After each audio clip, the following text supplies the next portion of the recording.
President Trump's family golf clubs have employed more undocumented immigrants than previously reported. The New York Times reports that the Trump National Golf Club in Pine Hill, New Jersey, became the third Trump property to fire undocumented workers. People familiar with the matter said about 5 workers were fired or told not to report to work again.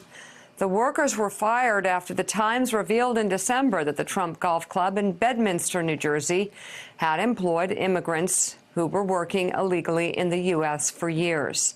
After the report, the Trump Organization fired about 24 undocumented employees at its New Jersey and Briarcliff Manor, New York clubs. Meanwhile, Congressman Raul Grijalva is calling for an FBI investigation into the Trump Organization. Grijalva has drafted a letter asking FBI Director Christopher Wray to investigate possible violations of both civil and criminal law by some of Trump's golf clubs. The undocumented immigrant who revealed she worked for Trump's Bedminster Club will attend tomorrow's State of the Union after being invited by Democratic Congresswoman Bonnie Watson Coleman. Meanwhile, there are new developments on whether the Trump administration will be able to find and reunite thousands of migrant children it separated from their families at the southern border. MSNBC correspondent Jacob Soboroff joins us now with the details on that. Jacob, are they giving up? Hey, Mika, this is actually a pretty extraordinary development. I just want to remind everybody, last month, we learned from an Office of the Inspector General report at the Department of Health and Human Services that on top of the 2,700 separated kids we know about, the number that we know about, thousands more could have been separated by the Trump administration before zero tolerance went into place. So now on Friday night, in a court filing, when many of us, I would assume, were not paying attention, the Trump administration filed a response to this saying, and I want to be really specific here, that they don't think that reuniting all of those kids is necessarily, quote, within the realm of the possible. And they say that resources and time and the effort that it would take to do this would require going through 40,000 records. And ultimately, it wouldn't be in the hands of the Department of Health and Human Services at all, but in the hands of the Department of Homeland Security. So I went over the weekend to the Department of Homeland Security, asked them if they have any intention of trying to reunite these additional potentially thousands of kids that were discovered in this HHS OIG report, and radio silence, no response. And I continued to try again this morning to ask, and I still haven't heard back. The ACLU, however, did issue a response. They're the one that brought the case in the first place that got all of these kids reunited. And this is what they said. They said, this response is a shocking concession that the government can't easily find thousands of children it ripped from parents and doesn't even think it is worth the time to locate each of them. So obviously, State of the Union coming up tomorrow. This is likely not something you are going to hear the president talk about. You will hear him talk about, though, Mika sending thousands more troops down to the border for a crisis that we know does not exist.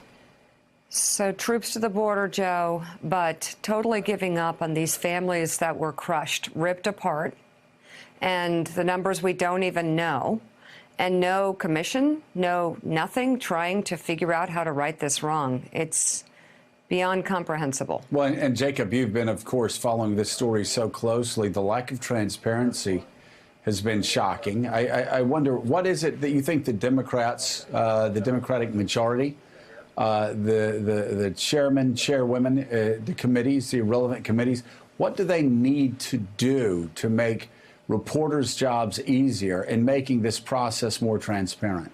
Well, transparency is the key. And actually, Katie Tur and I both have been spending some time with Chairman Cummings for a project of House oversight of a project that we're working on that'll be coming out in just a little bit. And he told us this is one of the things that it's a top priority for him that he wants to get answers on.